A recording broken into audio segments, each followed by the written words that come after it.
It was an interesting late window yesterday evening, Kieran, because we had the Bears and the Lions in what we had deemed a Bears revenge game, which didn't pan out that way, although the Bears did finish a lot more strongly than they started. Um, the way that game finished meant that, and we'll maybe do both of these games as a piece here, the Eagles would have had a shot at the 2 seed, but they'd already decided to rest their starters. Nick Sirianni there taking a bit of a gamble, and I'm interested in your take on it because I could go either way. Like maybe it's the right thing to do, knowing, look, you've won the division, you're playing a home playoff game next week. Your guys may, in your judgment, need a bit of a rest.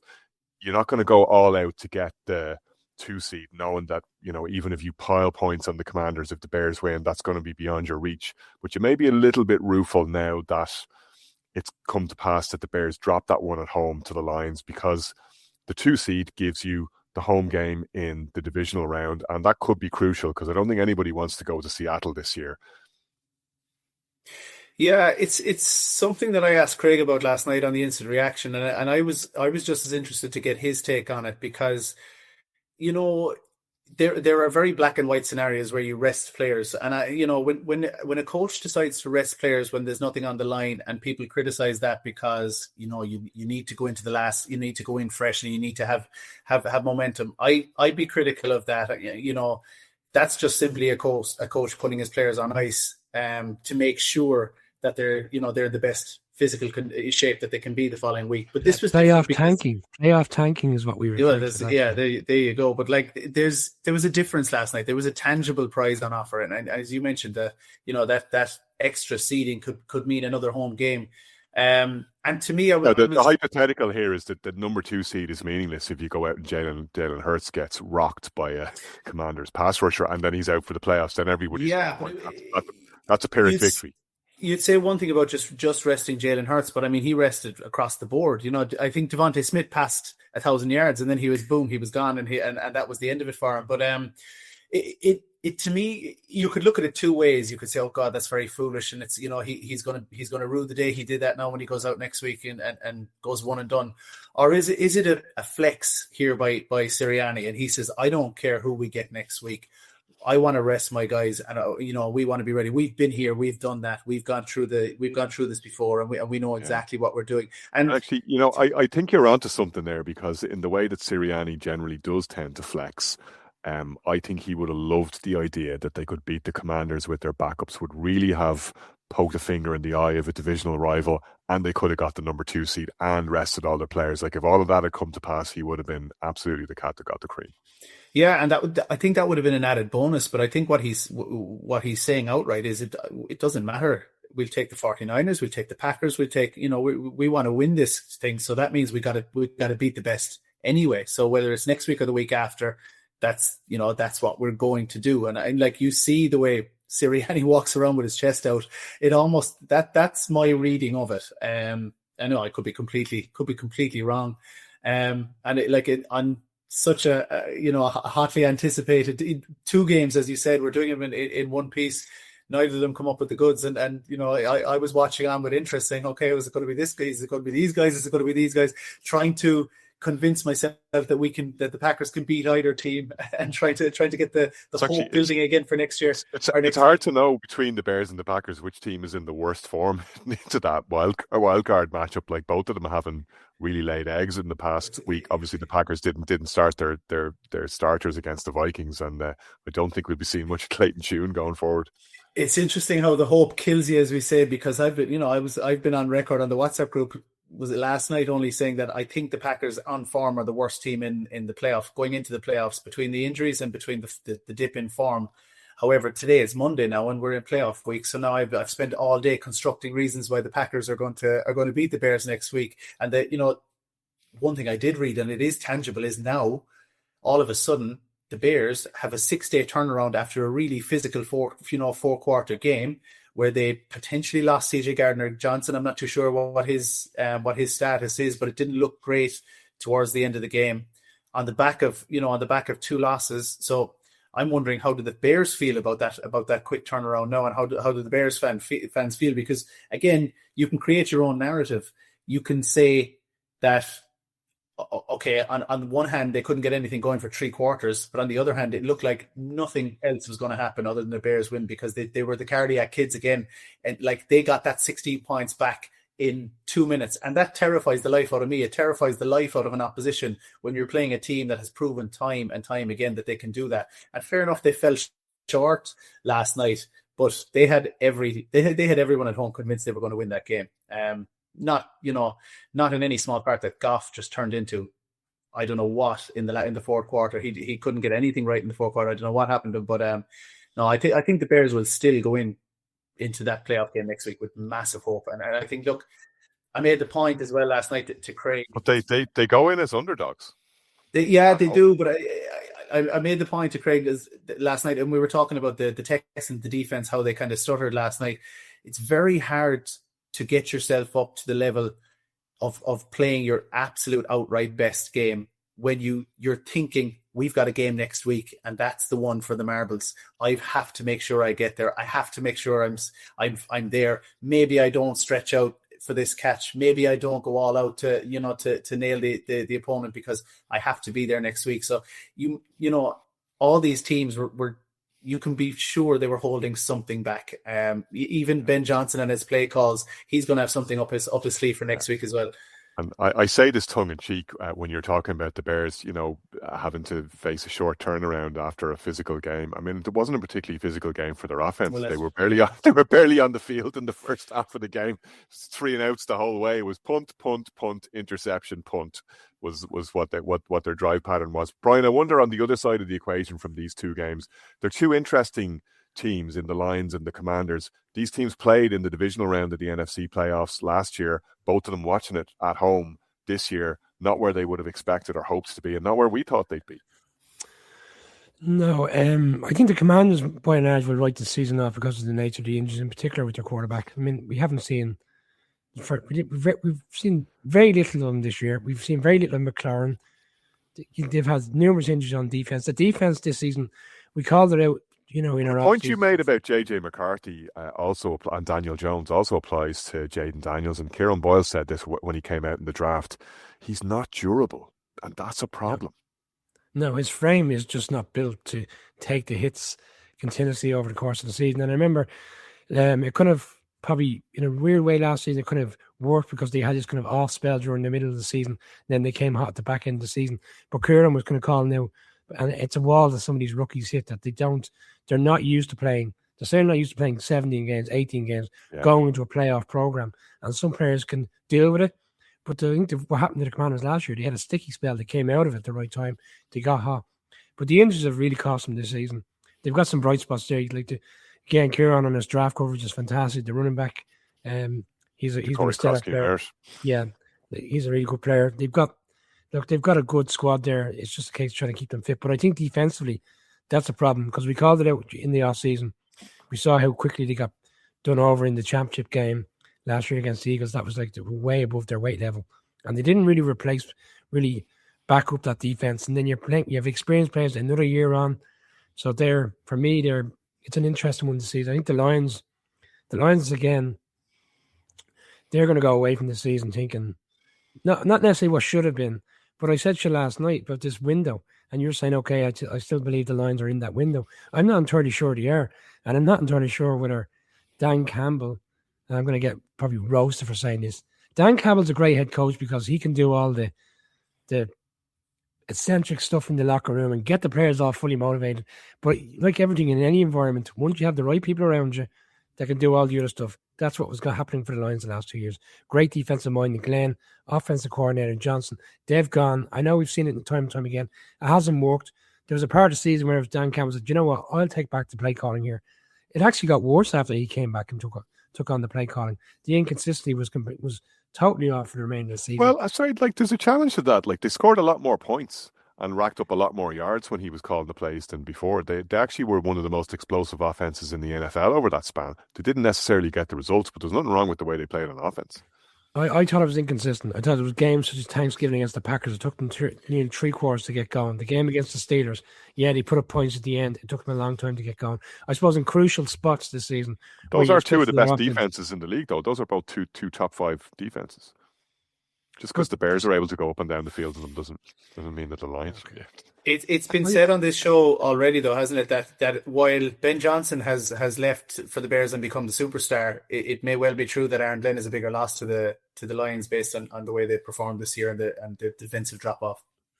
Aaron Glenn today gave his closure press conference. He said, "Stick with me. I know what I'm doing here. Just give me a little bit more rope, and next season you'll see the merits of." I tell you, if he gets fired, he won't be getting a job in Macari's because he doesn't know a thing about takeaways. Okay, yeah, not one this season. No, do you know an interesting nugget? They're the only offensive line. Well, speaking of takeaways, Nuggets, getting hungry now. Oh, Jesus. They're the only offensive line this season. The Jets that played every snap for every game, despite the quarterback that's back there taking the ball. Interesting. Did not know that. Yeah. There you go. I heard that today in a podcast. Don't think we'll be too concerned about that one over the course of the off season. No. Anyway, Kieran, Rams Cardinals. Again, I heard yourself and Kieran talking in the instant reaction pod about the slow start that the Rams had. McVay left his first team out there with a view to picking up a bit of momentum going into the playoffs, and for a good bit of this game, it didn't look like that plan was going to come to fruition. Now, they came roaring home and they finished with a comfortable victory in the end, but they're a confounding team because we've talked about it often enough between ourselves, how complete they look on their day and how, at times during the season they have looked like the best team in the league, but they're not quite looking like that right now. No, and I had to backtrack on my notes last night because I was ready to harp on again about the lack of red zone production, and I was thinking to myself during that first quarter, what is going on with Matt Stafford and the Rams? Is Matt Stafford injured? Is he hurt? Because he was throwing some wobbly passes, and in reality, he should have had at least two balls picked off. So he got the luck of the draw in the first half. The Cardinals stuck with them, and Craig pointed out Michael Wilson and what a season he's had. Trey McBride, what a season he's had. It's sometimes you see these chinks of light on these terrible teams like Brock Bowers last year, and you got these fantasy stars all over the league. So great season for on their part, and they played their part yesterday, but in the long run, Stafford, he gets it right. And by the end of it, you're kind of saying, okay, there was absolutely nothing to worry about from a Rams point of view. And today, I can't believe it. I wrote him off last night at about 1:15, and he's favoured again for the MVP. I was surprised at that, but such is the recency bias in the NFL. 4 touchdowns, no picks in a game. It does jump off the page. He's the passing leader. He's the touchdown leader. So he's right back in the mix, and could well. The MVP voters, and look, I'm not going to tar them all with the same brush, but they do suffer, and we talked about it, in recent weeks from narrative fallacy as well. Like, I think Matt Stafford is the idealized notion of what a quarterback is supposed to be. He's a Southern kid. He's a Texan boy. He's tough as teak. Trevor Lawrence with the long flowing hair, just, for whatever reason, rubs people up the wrong way. They hyped him up to the nines and he didn't quite fulfill that. So nothing that he has done this season has dispelled the stink that they've put on him. And I don't think Trevor Lawrence gets viewed without prejudice. And I think Matt Stafford gets viewed with positive prejudice. And I think that's going to make a meaningful difference when the votes come to be counted. Yes, it's the American story, isn't it? He's the American hero. And I was thinking of Trevor Lawrence today. He's Hansel from Zoolander. He's so hot right now. But I just think he's heated up just a week or two too late. But I agree with you. Absolutely agree with you. Christian McCaffrey's another guy we talked about. Who could have had a shout. That is a nailed-on Halloween costume for Trevor Lawrence next year. We need to make that happen. He needs to scoot up on his little scooter like Hansel doing his little tricks. If they don't make it, or if they do make it, we'll seek him out in Santa Clara, and we'll get that message to him. But look, the Rams have righted the ship, and I think the last couple of weeks, even though they didn't come away with the number 1 seed, it might have served them well in that they've been able to dip back slightly under the radar. There were a lot of people's runaway favorites for the NFC, and people are really talking about the Seahawks now. And funnily enough, the Rams get to just step into the shadows very, very slightly, and they do get Devontae Adams back. And I can't say enough about Devontae Adams and what that will bring in the red zone. Couple that with their heavy tight end sets and the production from their running game. They've just got weapons all over the place. If they can avoid, as we've said many times on the show, these kind of special teams, really costly moments, costly errors. I still think they're up there as the team to beat in the NFC, themselves and the Seahawks.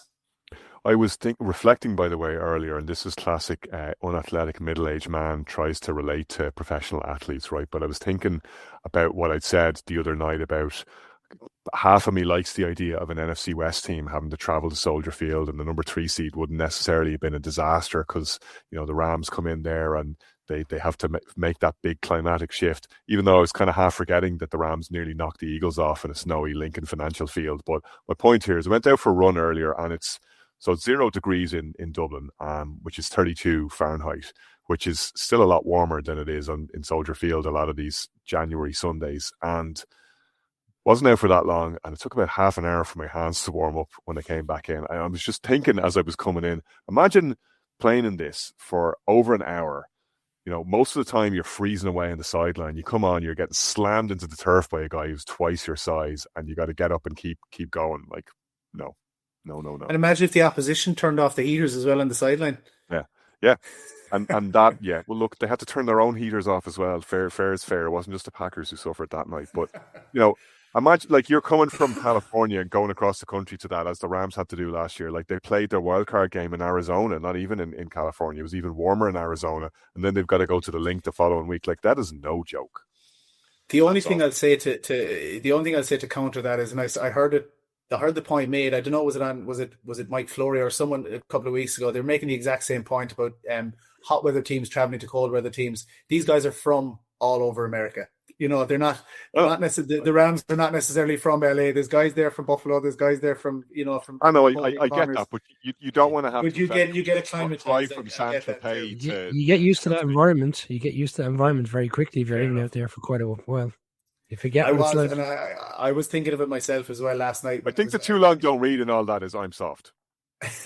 No, I was watching myself last night from the comfort of my own bed, watching the Steelers and Ravens, watching the breath come out of Aaron Rodgers' mouth, saying, "God, he's over 40. What's he doing there?" Like, I could not even stand there, let alone take a hit from a defensive lineman. I don't know. Brian, Conor, just make a quick point. Yeah. Sorry, quick point just around the NFC playoffs. We've moved on from the Eagles talk, but just to the point you made about the Eagles and not necessarily going out there to win, but again, to your point, Sirianni probably said, what, I'll stick 2 fingers to the league because I can go out there and win with these players. But I think he's also flipping it back on his players to say, I don't care where we play, whether we're at home, whether we're on the road, we're defending Super Bowl champions. And I trust you to go out there, no matter what the magnitude of where we are, to the point of you're saying about teams going, like, who's battle tested? Can the Eagles go into Seattle and beat them? Can they go on the road if it's a scenario where you have to go to LA? I believe they can. That's why I think he's probably looking at going, it doesn't matter where we go. I believe we've got the players here. It's probably a shot to the arm to these players to say, people are writing us off. Let's still have a bit of faith in the Eagles team that we can get back to Santa Clara. I'm trying to. Speaking of which, Brian, I had the smallest violin and playing in the world for you last night when you were talking about having to go and watch the Eagles in a 4th Super Bowl.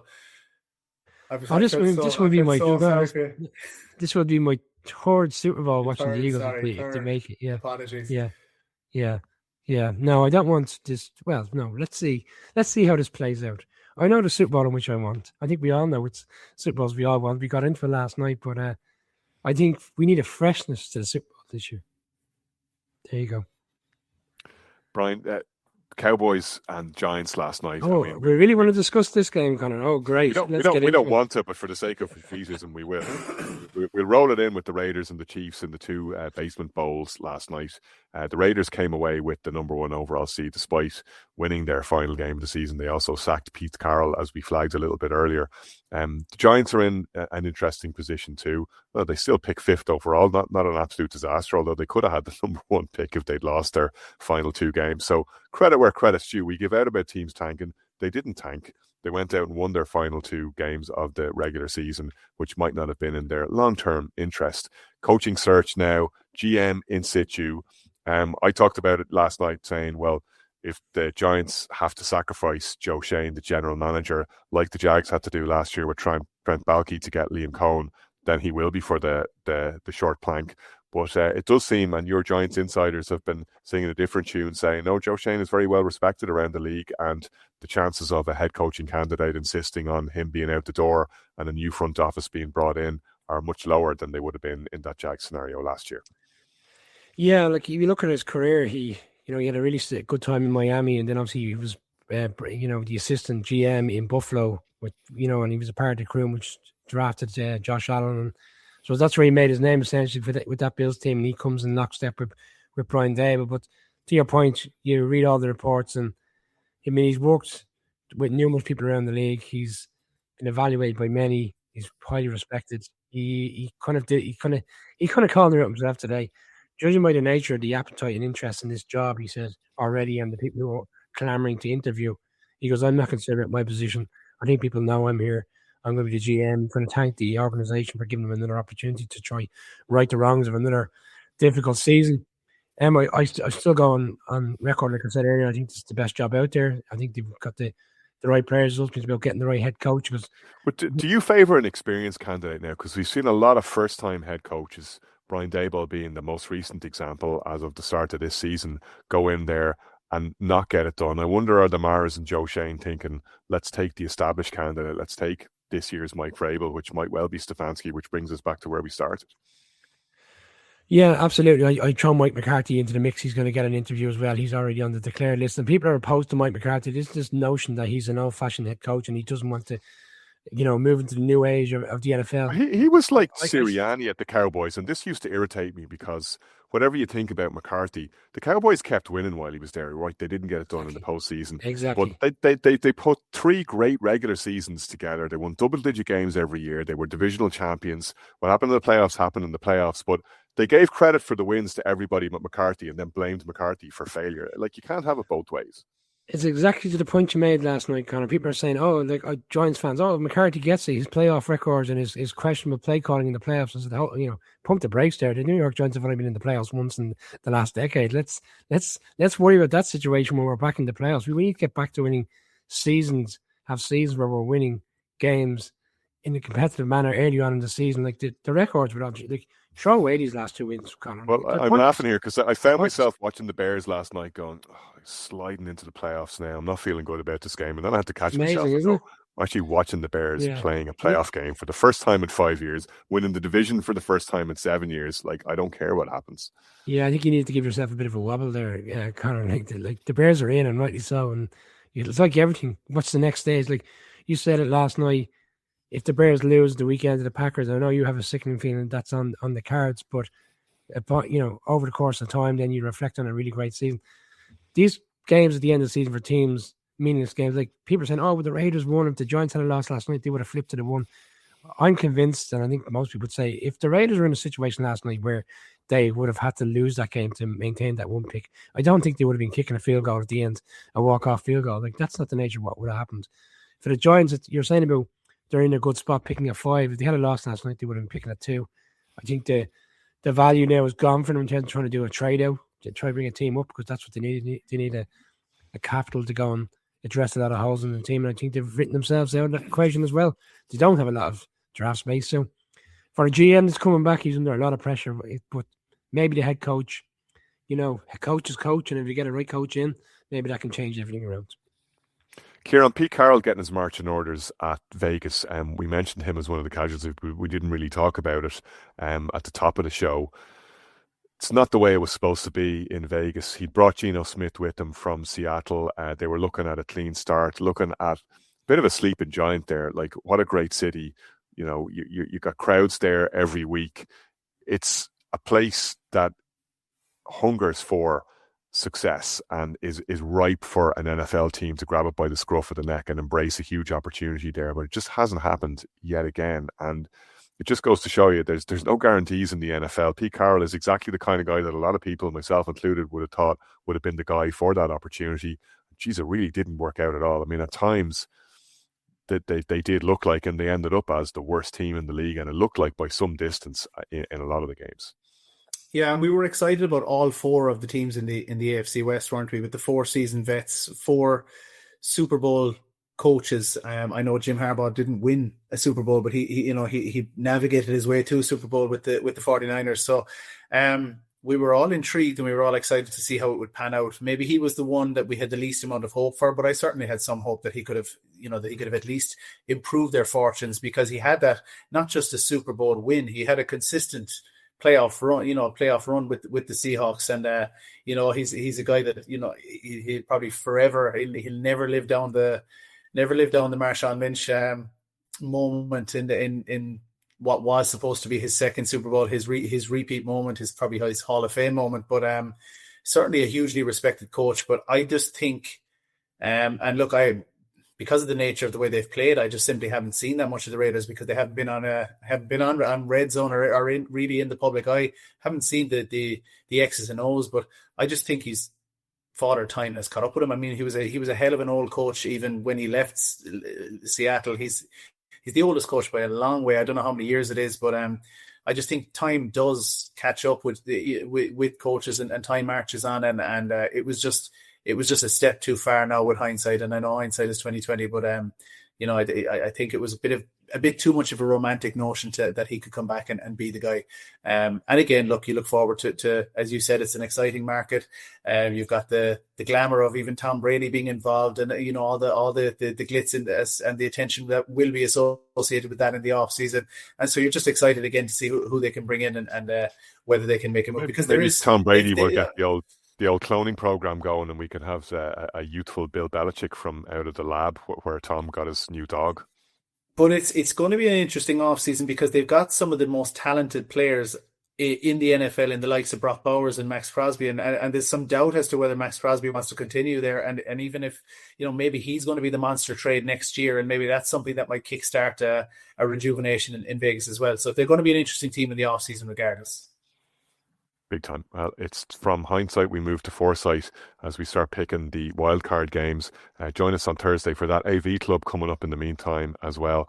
We're at the business end of the season now. Everybody who's in the dance has shut the door behind them, and we'll see which of the 14 teams survive wildcard weekend in the next couple of days.